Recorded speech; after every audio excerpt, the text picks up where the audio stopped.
Here's a clip of a person with a stolen trailer. You gotta see this. How stupid does one need to be to try this? Surprisingly, they went quite far and were chased for a while. Dino County and then into downtown LA and now in Pasadena, where it looks like he's running into a little more traffic. All right, back up to Stu Mundell in Sky 9, who's been watching and following this pursuit. Stu? Well, we watched as he made his way up the Arroyo onto Colorado through the Pasadena area. Wrong side of the road a couple times out there when he was on Colorado. That area, another spot, usually packed with people. They even got those crosswalks where you can go catty corner through there. I got a little worried, but we've been lucky so far.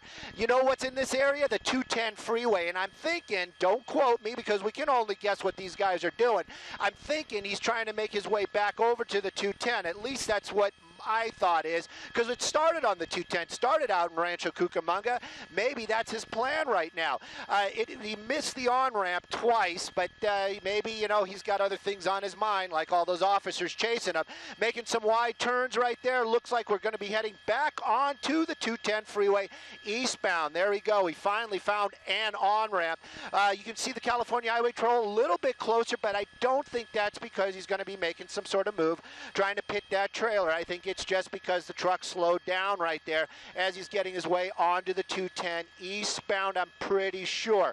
Right now, this is going to be the part of the 134, the tail end right there.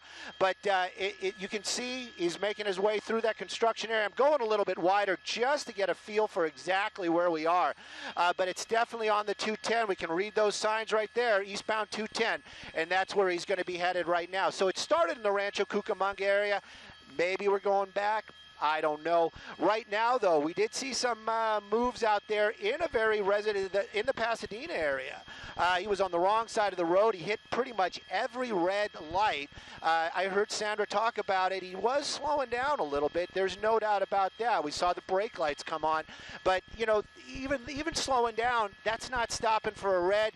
Somebody might be just driving, grabbing their coffee or something and not, you know, it's a green light. Why would you look? But we've been lucky so far.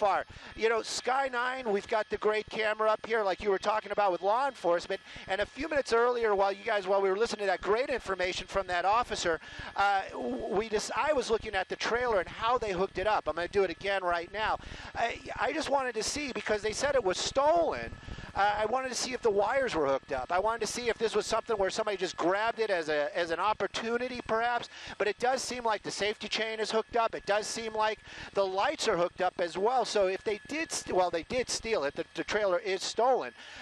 They had time to do it. It wasn't. It doesn't seem like it was a rush job. They basically did it correctly. I'm surprised nobody's called saying, hey, that's my trailer, or, you know, I've got lawn equipment in there, I've got DJ equipment in there, I've got nothing in there, maybe even a go-kart, gosh only knows.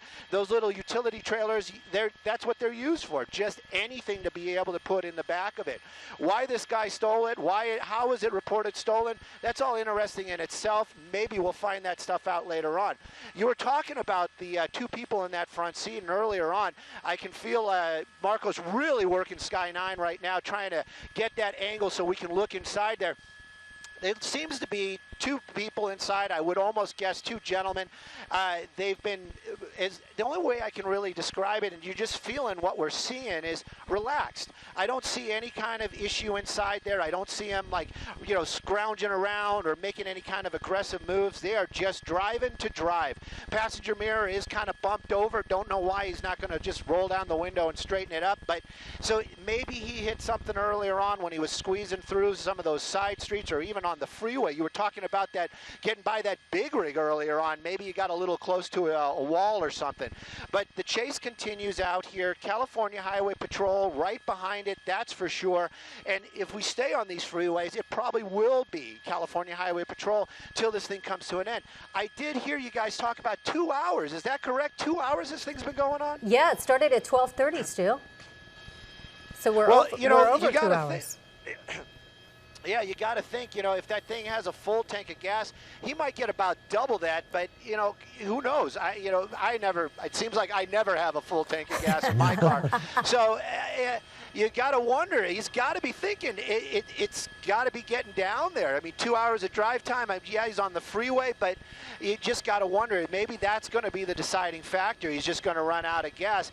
You never know what these guys have on their minds. If last minutes of freedom, that could be, the most prominent thing on their minds. Usually they're not thinking 3 steps ahead, 4 steps ahead. Like, oh, you know what? I'm probably going to wind up going to jail. I could lose my truck over this. So when they run in the beginning, usually you're always just kind of wondering, why didn't you just stop? Why didn't you just pull over? And, if you know it's stolen and there's a reason, talk it out. And if you did steal it, you did the crime, do the time. Now you're just basically dragging it out, adding on a bunch of stuff. But you know what? That's all criminal psychology, and that's beyond my pay grade. Right now, though, I can tell you we're 210 eastbound. We're going to be leaving the Pasadena area. Looks like he's kind of moving over again. He's been off the freeway earlier on. I see Santa Anita in the foreground, so we are getting close to that area right now. But the traffic, I got to tell you, wide open out here. It's going to be freeway speeds or better if it continues like this. California Highway Patrol, a number of officers behind him, and we know from talking to them earlier on, looks like he's pulling over to the side. Maybe it is either fuel, or maybe he was listening to us and he thought, you know what, I did the crime, I'll take the time. There you go. Hands out the window. Just After kind 2 of pulling hours. over out here. Yeah, hopefully After he's 2 just given hours, up. Sandra. Well, let's see what happens Just coming. next, Stu. And again, the big question is, what is inside that trailer? I'm guessing there is something inside there, Stu, because it handled pretty well on surface streets, taking tight turns. There's some weight to it. You know what I mean? Oh, yeah, and we know that, too. I mean, if it would have been empty, it would be bouncing around and all kinds of stuff, especially on the hard turns. He's doing what they're telling him right now, and that basically is hands out the window. I didn't see the keys come out. Maybe those are the keys right there. But they're going to tell him, throw the keys, open the door from the outside. That's what you're seeing right there. This guy obviously knows the seriousness of that situation. You can see how gingerly he's walking around out there, hands out. But remember, the passenger was the one that was, we think, maybe has a weapon. So does that mean he could have passed it to the driver? Of course. So officers from California Highway Patrol, 210 eastbound. I want to guess, but I don't want to be wrong. I think we're right at Santa Anita. Right now is shut down completely, so the backup is going to start happening out here. Number of Highway Patrol right there because of the fact that this person may be armed. Sure, he's going to be doing exactly as he's being told. Right now, he's down on his knees, hands behind his back. Usually, they have him get a little bit closer, especially with an armed suspect in there. But you know what? I don't want to armchair anything. Those guys are the professionals. I'm a camera guy that talks on television. Right now, though, you can see them, the weapons out, and you can see them right now, basically telling them, get up, come closer. I'm thinking. There you go. I think you're right. Because, he's way too close to that truck. And they also want to make sure Stewie doesn't jump back in and take off again. Well, that for sure too. But even with the possibility that there's a weapon inside that vehicle, officers don't want to get that close. So right now, they're going to have them walk up to the car where they feel they have cover, in case that person in the vehicle has a gun and may shoot and take him into custody. There you go. He's down on the ground. Probably this spot's where they're telling him. I also saw a canine. I thought I saw a dog earlier on. So that was kind of interesting because I didn't know California Highway Patrol had a dog. Right now, though, taking him into custody, the driver. Now, that suspect, that's the one we heard earlier on, may be armed. So this situation is not going to lessen like we've seen in the past. They're definitely going to tell that guy, stay in the truck. I'm sure that the command has been made already, and they're going to tell him stay in that vehicle. And you can see how serious these officers are taking it.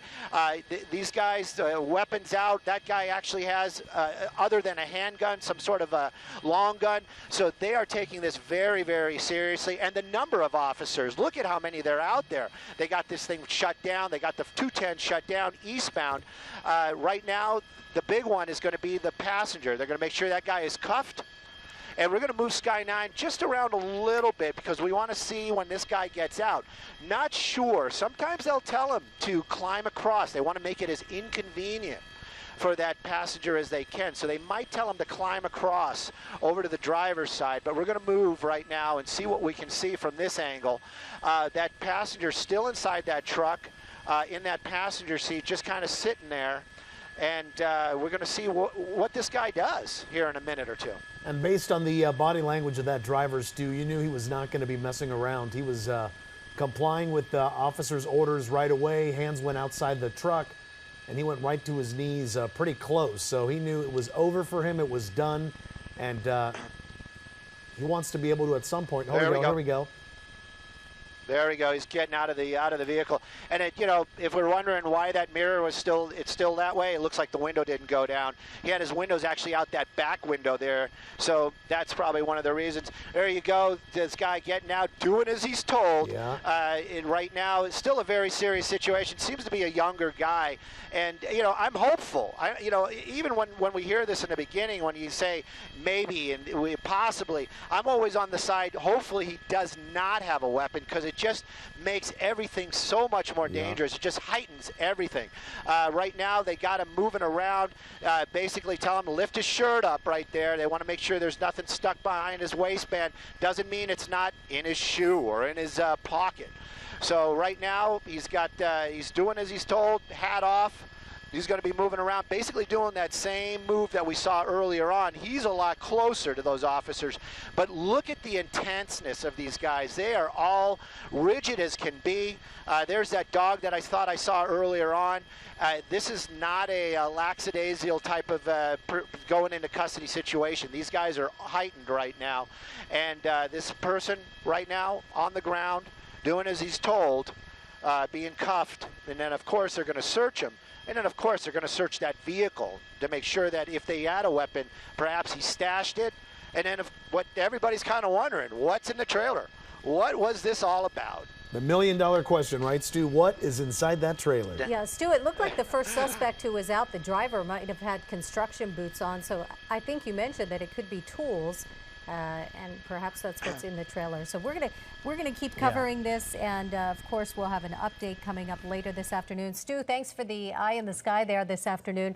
2 suspects in custody after a pursuit that ended near Arcadia. Thanks so much for joining us this afternoon. We'll be back next with KCAL 9 News at 4 with all your day's news as an update on this story. Find out exactly what was inside that trailer. Thanks so much for joining us.